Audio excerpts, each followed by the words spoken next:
So Sheffield V is coming up later this year, and we have some important things to talk about in this competition. What could happen, what I think is going to happen, and this is essentially my prediction for who's going to win. We have the three front runners that are shown here: to Auston Perkins on the left, Will Ball on the right, and Rondell Hunt on the bottom. So these are all the athletes that have made it to Sheffield so far. There are 4 wildcard slots remaining, from what I remember. And that pretty much leaves us to a really strong contention on the men's side for a top 3. We very specifically have 3 guys that could shoot way above their respective world records. And that's Auston Perkins in the 74 kilogram class, Rondell Hunt in the 120s, kilogram class, and that is, don't see him on this list somehow, Auston Perkins. I don't know where he is, and I don't know why he's not here if I can't find him. Maybe he is. I don't know. Either way, Auston Perkins is also there. Will Ball, Auston Perkins, Rondell. So the top 3 that I was talking about, we'll go over them individually. Starting with Auston Perkins. Now, Auston Perkins, for years now, has been essentially undershooting. This current year, in January, he tried to shoot for 900, ended up playing it safe when he missed his second deadlift on grip right off the floor, which was a similar issue that Joe Borenstein had at that same meet, if I'm pronouncing that correctly. I think he has 900 almost for certain, but he's in a very unique situation, which we will get into later, because his world record in his weight class that he set is currently higher than the weight class above his.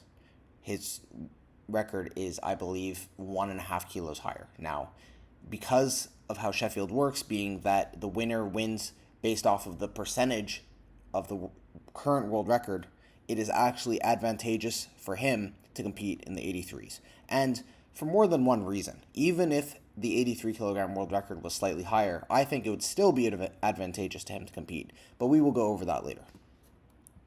Next, we have Will Ball. He's this new up-and-coming 93 kilogram champion, just beating out worlds and essentially setting a new world record, really stomping on the rest of the 93s as he declared that he was the world champion even before the world championship had taken place this year.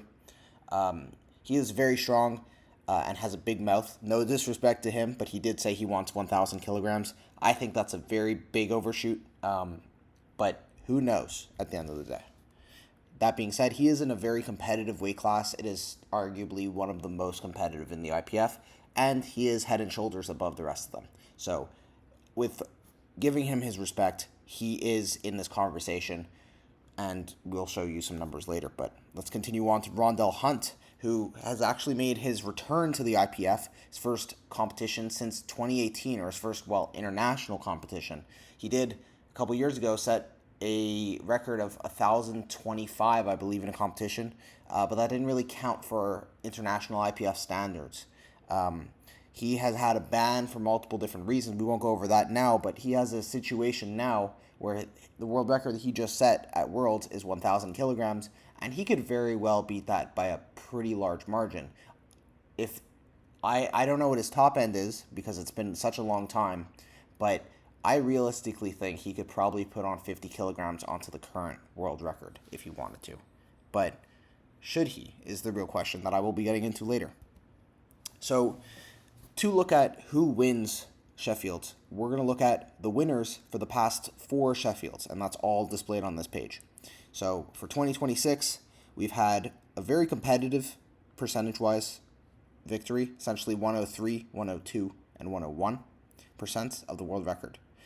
That is actually the most competitive it has been, or at least to the highest standard besides 2024. I think 2024 was the most competitive, but this was definitely one of the more competitive times. Last year in 2025, we had Shell Backlund drop to the 66 kilogram weight class and destroy the world record with 106% of it, and no one stood a chance for that one.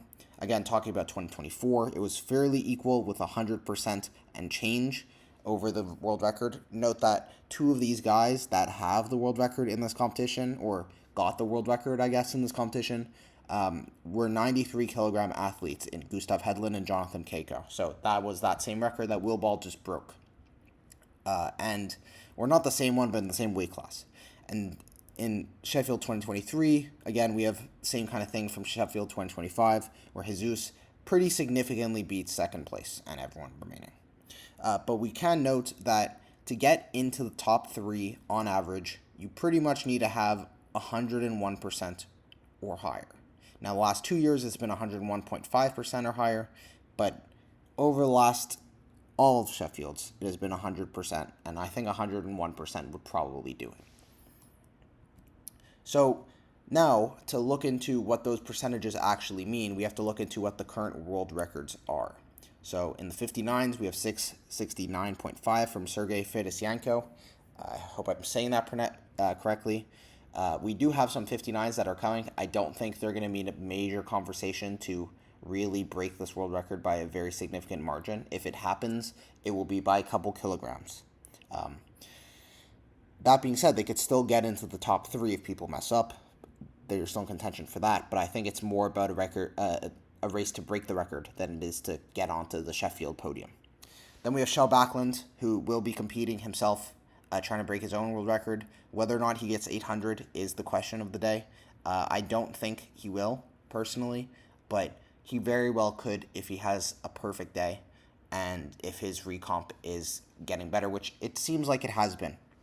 And then we have Auston Perkins, who you should note in the 74s actually has the higher world record than Joe Bornstein in the 83s. Now, Joe Bornstein's personal record in a competition is 904, but he didn't do that in an international stage, and that's why Auston has 891.5, which he did do at Worlds this past year.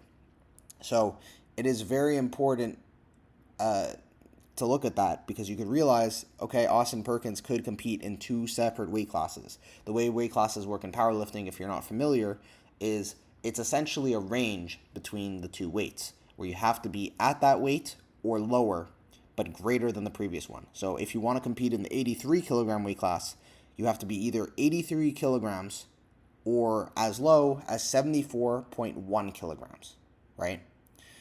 The same thing goes for all the other weight classes, but that's an important note because Auston Perkins, who usually competes right around 73.6, 7, 8, right under 74 kilograms, would not have to make a significant jump to compete in the 83s. He would probably just have to not water cut or maybe eat into Sheffield's to get into the 83s. That would be a fairly easy thing for him to do, most likely. Moving on to the 93s, we have Will Ball's world record that he just set at Worlds, 927.5.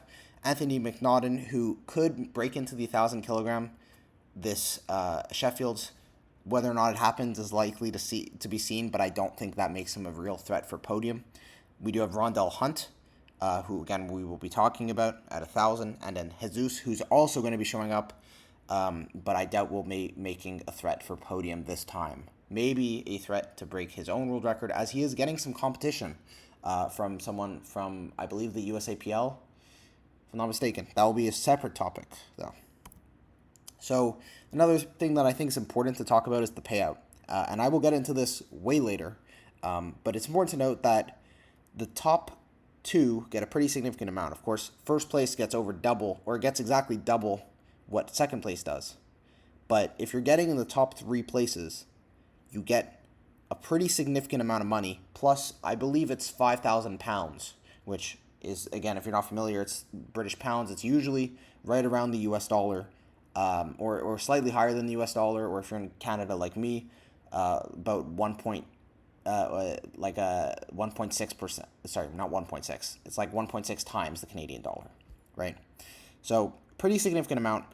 First place, of course, is a lot, but again, it's important to note that second place and third place is not significantly or too significantly less. In fact, you could say that if you got second place twice, it is the same in terms of payout in placement as getting first place once, right?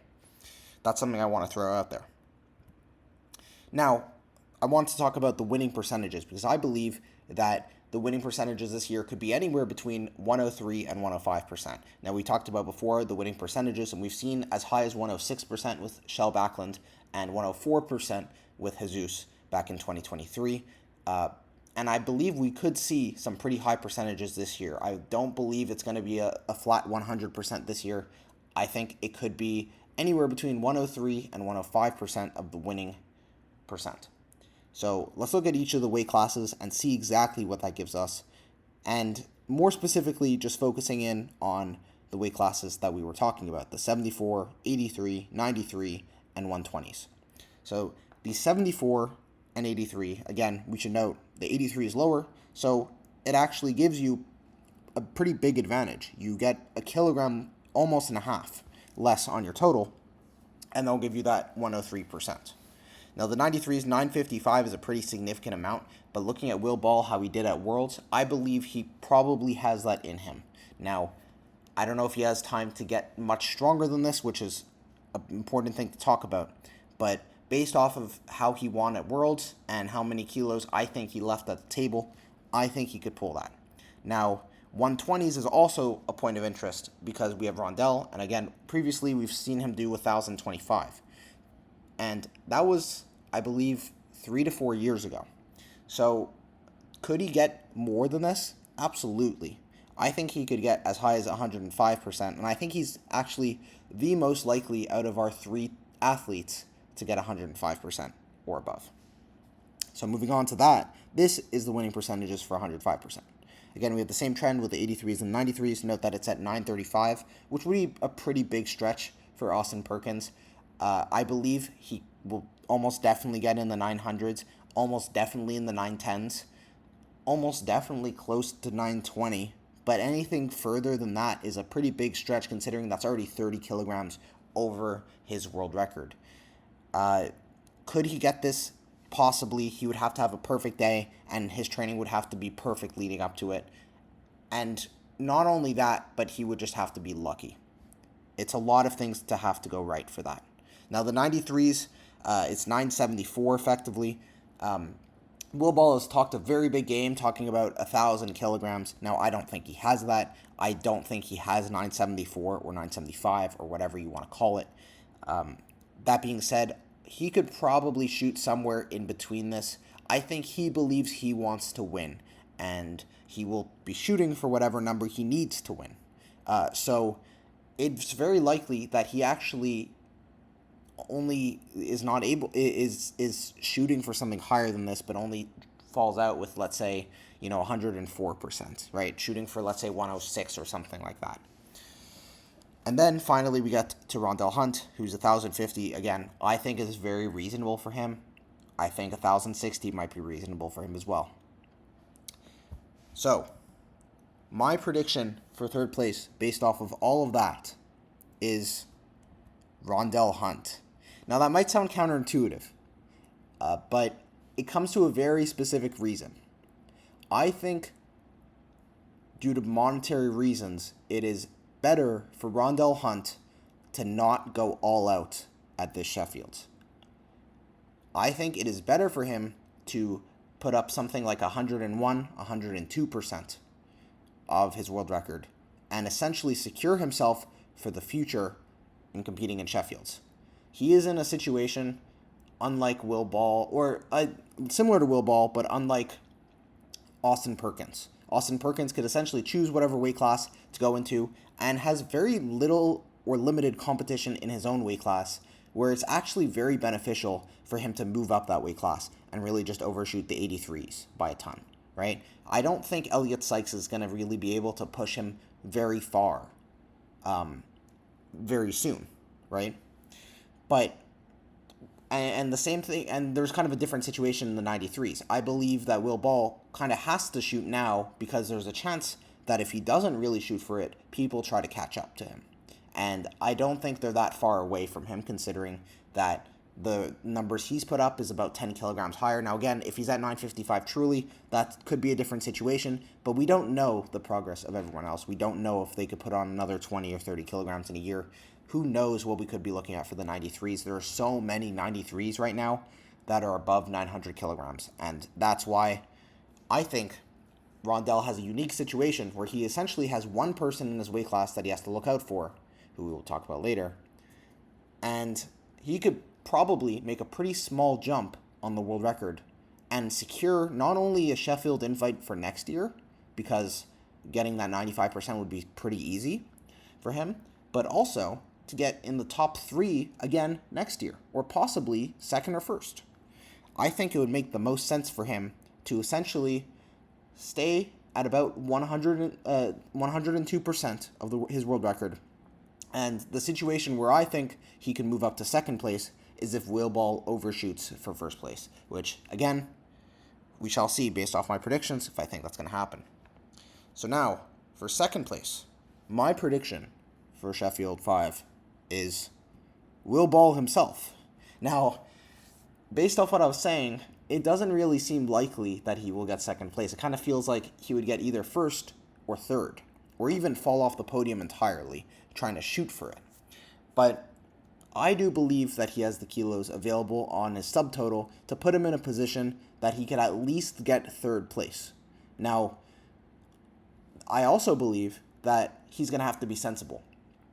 If Auston Perkins is too far out of reach, there's no reason for him to overshoot.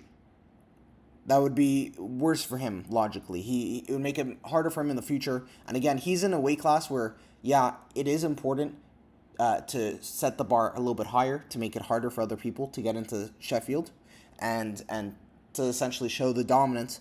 But it's also the fact that he is still the front runner. He doesn't have to push it up too far. He can leave himself a little bit of room, hopefully, for next year to secure a little bit more money, right?